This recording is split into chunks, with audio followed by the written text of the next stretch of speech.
शिक्षा को लेकर करोड़ों रुपए खर्च कर रही हो, मगर प्राइवेट शिक्षण संस्थान फीस के मामले में अपनी मनमानी से बाज नहीं आ रहा है। मामला महोबा शहर कोतवाली के साई विधि कॉलेज का है, जहां सपा सरकार के पूर्व मंत्री सिद्ध गोपाल साहू के भाई Sanjay Sahu Sai college of law शिक्षण संस्थान चला रहे हैं, जिसके कॉलेज में पढ़ने वाली छात्रा बिमलेश कुमारी को 6 सेमेस्टर की प्रैक्टिकल परीक्षा से 4 में उपस्थित और 2 में अनुपस्थित कर दिया गया। पीड़ित छात्रा बिमलेश का आरोप है कि विद्यालय प्रबंधन ने पूरी फीस न जमा करने का आरोप लगाते हुए हमें अनुपस्थित कर दिया है, जबकि मैंने फीस जमा की है, जिसकी मेरे पास रसीद भी है। वही विद्यालय प्रबंधन का कहना है कि छात्रा समय से विद्यालय नहीं पहुंची थी, जिस कारण वह प्रैक्टिकल नहीं दे पाई। छात्रा ने साई कॉलेज के प्रबंधन की शिकायत जिलाधिकारी महोबा से की थी। डीएम ने गंभीरता दिखाते हुए डीआईजी को जांच के निर्देश दिए। इसमें बिमलेश कुमारी यहाँ आई थी और मैंने उससे भी उसकी बात सुनी। उसके बाद उसके प्रार्थना पत्र के आधार पर हमने संबंधित विद्यालय के प्राचार्य से आज्ञा मांगी, तो उन्होंने कहा कि प्रैक्टिकल का निर्धारित समय था, वो प्रातः 9 बजे से 12 बजे तक था और 9 से 12 तक आए, उन्होंने प्रैक्टिकल लिया। और चूँकि 9 से 12 के बीच में ये लड़की वहाँ नहीं पहुँच पाई, छात्रा नहीं पहुँच पाई, इसलिए इसका प्रैक्टिकल नहीं हो पाया। 4 का हो गया, उसके बाद 2 का नहीं हो पाया। अब उसका यही है, तो मैंने उनसे ये कहा कि इसका निराकरण यही है कि 2 पेपरों में प्रैक्टिकल नहीं हो पाया, उसकी अनुपस्थिति आप जो विद्यालय में दी हुई होगी उसकी छायाप्रति करा के उससे प्रत्यावेदन लीजिएगा और प्रत्यावेदन को फॉरवर्ड कर दीजिएगा विश्वविद्यालय के लिए। तो विश्वविद्यालय में जो भी फीस होगी वो निर्धारित जमा हो जाएगी काउंटर पर, उसका प्रैक्टिकल हो जाएगा। सर, मगर छात्रा बिमलेश का कहना है कि मैं वो जो लिखित तौर पर दे रही है कि मैं सुबह 9 बजे से लेकर शाम को 4 बजे तक वहाँ बैठी रही, बावजूद मेरा प्रैक्टिकल नहीं कराया गया। अब प्राचार्य का कहना है तो कोई जो नहीं थी, तो मैं तो वहाँ था नहीं।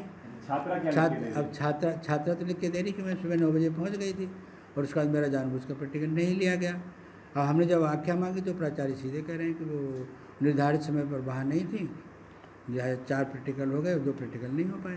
क्या लगता है सर, प्रथम दृष्टया आपको क्या लगता है इस पूरी जांच में? तो प्रथम दृष्टया तो हमें लग रहा है कि वो प्राचार्य की आज्ञा के आधार पर तो वहाँ नहीं थी, लड़की तो कह रही है। अब उसका सोल्यूशन मैंने बता दिया है कि मैंने के विद्यालय में जाके अपनी अनुपस्थिति वहाँ ले लीजिएगा और उसकी छात्रवृत्ति ले जाकर अपना प्रत्यावेदन संबंधित विद्यालय के प्राचार्य से उसे अग्रसारित कराइएगा और यूनिवर्सिटी में हो जाएगा। उसका निराकरण यही है, क्योंकि जो हो गया वो हो गया, तो वो समय तो अब नहीं आ सकता है ना। जो 4 प्रैक्टिकल हो चुके हैं, 2 वो भी हो जाएंगे। तो वही है कि उसका तरीका ये है कि वो प्रत्यावेदन दें कि मेरा प्रैक्टिकल छूट गया है। अब किसी कारण से छूटा, बच्ची कुछ कह रही है, विद्यालय वाले कुछ कह रहे हैं, कोई ना झूठ बोल रहा है, या तो बच्ची झूठ बोल रही है या विद्यालय वाले झूठ बोल रहे हैं, कोई ना कोई झूठ बोल ही रहा है इसमें। तो उसका निराकरण यही है कि वो उसकी छायाप्रति लेकर और प्रत्यावेदन देकर यूनिवर्सिटी में जाएँ, प्रैक्टिकल दोबारा हो जाएगा, उसका निराकरण हो जाएगा समस्या का। इसके अलावा और कोई विकल्प नहीं है। कल बच्ची भी आई थी तो मैंने उसे बता दिया था, फिर वो प्राचार्य से संपर्क करने गई होगी, उसके बाद वापस नहीं लौट कर आई, बल्कि वो अब होगा यूनिवर्सिटी स्तर से, अब यहाँ नहीं होगा। तो प्रैक्टिकल जो यहाँ होना था, एग्जामिनर जो आते हैं उसके बाद फिर एग्जामिनर दोबारा छूटी हुई परीक्षा के लिए एग्जामिनर पुनः नियुक्त होते हैं और परीक्षा हो जाती है। मेरा नाम बिमलेश कुमारी है और मैं साई इंटर कॉलेज की छात्रा हूँ और इस साल मेरा फाइनल है। 6 सेमेस्टर मतलब मेरा था और उसमें मतलब वाइवा था, तो उसमें मतलब वाइवे में मुझे 2 सब्जेक्ट में एब्सेंट दिखाया गया है और 4 सब्जेक्ट में प्रेजेंट दिखाया गया है। जबकि मैं वहाँ पे सुबह से शाम तक मतलब प्रैक्टिकल था मेरा, बहुत सारे बच्चे थे, तो साथ में मतलब प्रैक्टिकल हुआ एक साथ सारे सब्जेक्ट का, क्योंकि फ़ीस के लेके इशू बना गया है। मैंने सारी फ़ीस भी जमा कर दी है। जिस टाइम मैंने फ़ीस जमा की तो उस टाइम किसी और के नाम कॉलेज था, शायद पालीवाल सर के नाम था, और अब किसी और के नाम से कॉलेज है, संजय साहू सर के नाम से।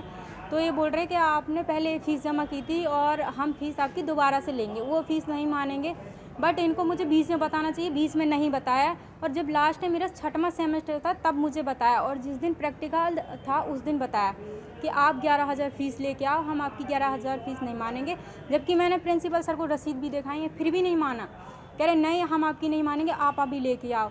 तो फिर जब बाद में मैंने वहीं से फ़ोन से मतलब डीएम सर को फ़ोन किया, तो फिर इनके पास फ़ोन आया तो बड़ी मुश्किल में मुझसे साइन करवाए, कह रहे हाँ आपका प्रैक्टिकल हो गया, और मुझे घर भेज दिया। फिर बाद में जब 1 महीने बाद रिजल्ट आया तो मेरे 4 सब्जेक्ट ने मुझे प्रेजेंट दिखाया, 2 सब्जेक्ट ने मुझे एब्सेंट दिखाया। और फिर मैंने जब प्रिंसिपल सर से बात की है तो कह रहे हैं कि आप आए नहीं हो। तो मैंने उनसे बोला कि आप सीसीटीवी कैमरे चेक कर सकते हो, इतने सारे बच्चे, उनसे पूछ सकते हो कि मैं यहाँ पे प्रैक्टिकल में सुबह से शाम तक उपस्थित थी। फिर भी कह रहे हैं कि आपने डीएम सर को शिकायत की है। डीएम सर थोड़ा ना यहाँ का प्रिंसिपल है, और वो यहाँ का क्या कर सकता है। भाई मैं यहाँ का प्रिंसिपल हूँ, मुझसे बात करो ना, इसमें डीएम सर का कोई काम नहीं है। तो फिर मैंने IDOS सर के यहाँ पे शिकायत, DIOS सर के यहाँ पे एक एप्लीकेशन दी है। तो उन्होंने बोला कि मेरी सारी फीस, सारी रसीद सारी चेक की है, तो मेरी सारी फीस भी क्लियर है। फिर भी मुझसे बोला गया कि आपको जो करना है, जहाँ जाना, जो करना आप कर लो, और मैं आपकी उपस्थिति रजिस्टर भी नहीं दिखाऊंगा, ना ही मैं आपको प्रेजेंट ही दिखाऊंगा, और ना ही मैं आपको लिख के दूंगा। हाँ, तो इसलिए मेरा मतलब पूरा साल बेकार जा रहा है। इसलिए मैं ये चाहती हूँ, प्रिंसिपल सर से भी मेरी रिक्वेस्ट है कि आप मुझे उपस्थिति जो मेरी है आप वो मुझे दे दीजिए, या आप प्रैक्टिकल में नंबर आप मेरे चढ़ा दीजिए।